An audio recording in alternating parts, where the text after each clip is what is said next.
ಎಲ್ರಿಗೂ ನಮಸ್ಕಾರ, welcome back to my channel happy home maker. ಎಲ್ಲರೂ ಚೆನ್ನಾಗಿದ್ದೀರ ಅಂತ ಭಾವಿಸ್ತಾ ಇವತ್ತಿನ ರೆಸಿಪನ್ನು ಸ್ಟಾರ್ಟ್ ಮಾಡ್ತಾ ಇದ್ದೀನಿ. ಸೊ ಇವತ್ತು ಕ್ಯಾಪ್ಸಿಕಮ್ಮಿಂದ ಮಾಡುವಂಥ ಒಂದು ಗ್ರೇವಿನ ಮಾಡ್ತಾ ಇದ್ದೀನಿ. ಸಖತ್ತಾಗಿರುತ್ತೆ. ಒಂದ್ಸಲ ಖಂಡಿತವಾಗಿ ಈ ಗ್ರೇವಿನ ಟ್ರೈ ಮಾಡಿ, ತುಂಬಾ ಇಷ್ಟಪಡ್ತೀರಾ. ಮೊದಲಿಗೆ ನೋಡಿ, ಒಂದು ಪಾತ್ರೆನ ಇಟ್ಕೊಂಡಿದ್ದೀನಿ. ಸ್ವಲ್ಪ ಬಿಸಿ ಆಗ್ತಾ ಇದ್ದಾಗ ಇದರಲ್ಲಿ ಅರ್ಧ ಕಪ್ಪಷ್ಟು ಶೇಂಗಾ ಬೀಜನ ಹಾಕ್ಕೊಂಡು ಹುರ್ಕೊಳ್ತಾ ಇದ್ದೀನಿ. ಇವಾಗ 1/4 ಕಪ್ಪಷ್ಟು ಇಲ್ಲಿ ಬಿಳಿ ಎಳ್ಳನ್ನು ಹಾಕ್ಕೋತಾ ಇದ್ದೀನಿ. ಎರಡನ್ನು ಚೆನ್ನಾಗಿ ಹುರ್ಕೊಳ್ಳೋಣ. ಬಿಳಿ ಎಳ್ಳು ಸಿಡಿಲಿಕ್ಕೆ ಸ್ಟಾರ್ಟ್ ಆದಮೇಲೆ ನೋಡಿ, ಇವಾಗ ಬಿಳಿ ಎಳ್ಳು ಸಿಡಿಲಿಕ್ಕೆ ಸ್ಟಾರ್ಟ್ ಆಯಿತು. ಸೊ ಇವಾಗ ನಾನು ಇದಕ್ಕೆ 1 ಕಪ್ನಷ್ಟು ತೆಂಗಿನ ತುರಿಯನ್ನು ಹಾಕ್ಕೊಳ್ತಾ ಇದ್ದೀನಿ. ಸೊ ತೆಂಗಿನ ತುರಿಯನ್ನು ಕೂಡ ಸ್ವಲ್ಪ ನಾವು ಫ್ರೈ ಮಾಡ್ಕೋಬೇಕು, ಮೀಡಿಯಮ್ ಫ್ಲೇಮಲ್ಲಿ ಇಡಿ. ಸೊ ಇವಾಗ ಇದಕ್ಕೆ 1 ಚಮಚದಷ್ಟು ಜೀರಿಗೆನ ಹಾಕ್ಕೊಳ್ತಾ ಇದ್ದೀನಿ. ಅದ್ರ ಜೊತೆಗೆ 8 ರಿಂದ 10 ಕರಿಬೇವಿನ ಎಲೆಗಳನ್ನು ಹಾಕ್ಕೊಂಡು ಅಷ್ಟನ್ನು ಚೆನ್ನಾಗಿ ಫ್ರೈ ಮಾಡ್ಕೊಳ್ಳೋಣ. ನೋಡಿ, ಇವಾಗ ಮೀಡಿಯಮ್ ಫ್ಲೇಮಲ್ಲಿ ಇಟ್ಟೇ ಫ್ರೈ ಮಾಡಿ. ಸೊ ಚೆನ್ನಾಗಿ ಫ್ರೈ ಆದಮೇಲೆ ಇದನ್ನು ನಾವು ಮಿಕ್ಸರ್ ಜಾರಿಗೆ ಹಾಕ್ಕೋಬೇಕು. ನೋಡಿ, ಹೀಗೆ ಪುಡಿ ಮಾಡ್ಕೋಬೇಕು. ಓಕೆನಾ? ಪುಡಿ ಮಾಡಿ ಆದಮೇಲೆ ಇವಾಗ ನೆಕ್ಸ್ಟ್ ಪ್ರೊಸೀಜರ್. ಸೊ ಇವಾಗ ಅದೇ ಬಾಣಲೆಯಲ್ಲಿ ನಾನು 3 ಚಮಚದಷ್ಟು ಎಣ್ಣೆಯನ್ನು ಹಾಕ್ಕೊಂಡು ಇವಾಗ ಇದರಲ್ಲಿ 1 ಚಮಚದಷ್ಟು ಸಾಸಿವೆ, ಅರ್ಧ ಚಮಚ ಜೀರಿಗೆ, 1/4 ಚಮಚದಷ್ಟು ಹಿಂಗನ್ನು ಹಾಕ್ಕೊಂಡು ಒಂದು ಸ್ವಲ್ಪ ಅದನ್ನು ಬಾಡಿಸ್ಕೊತಾ ಇದ್ದೀನಿ. ಓಕೆನಾ?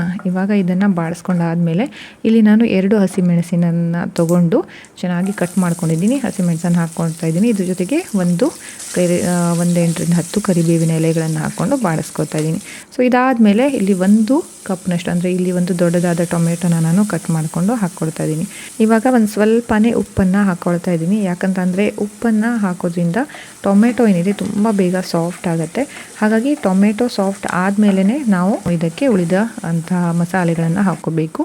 ಇವಾಗ ನಾನು ಇಲ್ಲಿ 1 ಚಮಚದಷ್ಟು ಕೊರಿಯಂಡರ್ ಪೌಡರ್, 1/4 ಚಮಚದಷ್ಟು ಗರಂ ಮಸಾಲ, ಒಂದು ಸ್ವಲ್ಪ ಚಿಟಿಕೆಯಷ್ಟು ಅರಿಶಿನ, ಆಮೇಲೆ 1 ಚಮಚದಷ್ಟು ನಾನು ಇಲ್ಲಿ ರೆಡ್ ಚಿಲ್ಲಿ ಪೌಡರ್ ಅಂದರೆ ಮೆಣಸಿನ ಪುಡಿಯನ್ನು ಹಾಕ್ಕೋತಾ ಇದ್ದೀನಿ. ಸೊ ಸ್ವಲ್ಪ ಚೆನ್ನಾಗಿ ಫ್ರೈ ಮಾಡ್ಕೊಂಡು ಅದು ಒಂದು ಹಸಿ ಸ್ಮೆಲ್ ಇರುತ್ತಲ್ಲ, ಅದು ಹೋಗಬೇಕು. ಅಷ್ಟು ಫ್ರೈ ಮಾಡ್ಕೊಂಡು ಆದಮೇಲೆ ಇವಾಗ ನೋಡಿ, ಇದಕ್ಕೆ ಸ್ವಲ್ಪ ನೀರು ಹಾಕ್ಕೊಳ್ತಾ ಇದ್ದೀನಿ. ನಾನು ಇಲ್ಲಿ ಆಲ್ಮೋಸ್ಟ್ ಒಂದು ಅರ್ಧ ಕಪ್ಪಷ್ಟು ನೀರನ್ನು ಯೂಸ್ ಮಾಡಬಹುದು.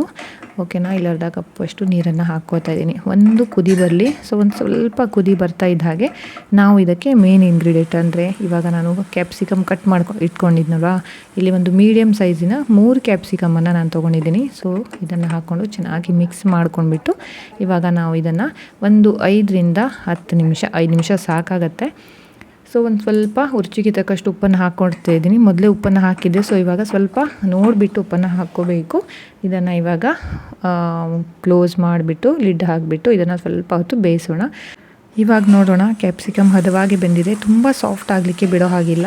ಇವಾಗ ನಾವು ಇದಕ್ಕೆ ಮಿಕ್ಸರಲ್ಲಿ ಹಾಕಿ ಪುಡಿ ಮಾಡ್ಕೊಂಡಿದ್ವಲ್ವ, ಸೊ ಆ ಪುಡಿನ ಇಲ್ಲಿಗೆ ಹಾಕೋಣ. ಓಕೆ, ಹಾಕಿಬಿಟ್ಟು ಚೆನ್ನಾಗಿ ಮಿಕ್ಸ್ ಮಾಡ್ಕೋಣ. ಸೊ ತುಂಬ ಡ್ರೈ ಅಂತ ಅನಿಸಿದರೆ ಮತ್ತೆ ಸ್ವಲ್ಪ ನೀರನ್ನು ನೀವು ಇಲ್ಲಿ ಹಾಕೋಬೋದು. ಸೊ ನಿಮಗೆ ಎಷ್ಟು ಕನ್ಸಿಸ್ಟೆನ್ಸಿ ಬೇಕು ಅಷ್ಟು ಸ್ವಲ್ಪ ನೀರನ್ನು ಹಾಕ್ಕೊಂಡು ಮಿಕ್ಸ್ ಮಾಡ್ಕೊತಾ ಬನ್ನಿ. ನೋಡಿ, ನಾನು ಸ್ವಲ್ಪ ನೀರನ್ನು ಹಾಕಿ ಮಿಕ್ಸ್ ಮಾಡಿದ್ದೀನಿ. ಇವಾಗ ಕೊನೆಯದಾಗಿ ಇದಕ್ಕೆ ಕಟ್ ಮಾಡಿ ಇಟ್ಕೊಂಡಿರುವಂಥ ಕೊತ್ತಂಬರಿ ಸೊಪ್ಪನ್ನು ಹಾಕಿದರೆ ನಮ್ಮ ರುಚಿಯಾದ ಕ್ಯಾಪ್ಸಿಕಮ್ ಗ್ರೇವಿ ರೆಡಿ ಆಗುತ್ತೆ. ಇದನ್ನು ನೀವು ಚಪಾತಿ ಜೊತೆಗೆ, ದೋಸೆ ಜೊತೆಗೆ ಮತ್ತು ಅನ್ನದ ಜೊತೆ ಕೂಡ ತಿನ್ಬೋದು. ತುಂಬಾ ಚೆನ್ನಾಗಿರುತ್ತೆ. ನಾವು ಇದರಲ್ಲಿ ಶೇಂಗಾ ಬೀಜ ಮತ್ತು ಬಿಳಿ ಎಳ್ಳನ್ನು ಬಳಸಿರೋದ್ರಿಂದ ತುಂಬಾ ಡಿಫ್ರೆಂಟ್ ಆಗಿರುವಂಥ ಟೇಸ್ಟನ್ನು ಕೊಡುತ್ತೆ. ಇದು ಖಂಡಿತವಾಗಿ ನೀವು ಇಷ್ಟಪಡ್ತೀರಾ. ಒಂದ್ಸಲ ಟ್ರೈ ಮಾಡಿ ನೋಡಿ, ಹೇಗೆ ಬಂತು ಅಂತ ನಂಗೆ ಕಮೆಂಟ್ ಸೆಕ್ಷನಲ್ಲಿ ಕಮೆಂಟ್ ಮಾಡಿ.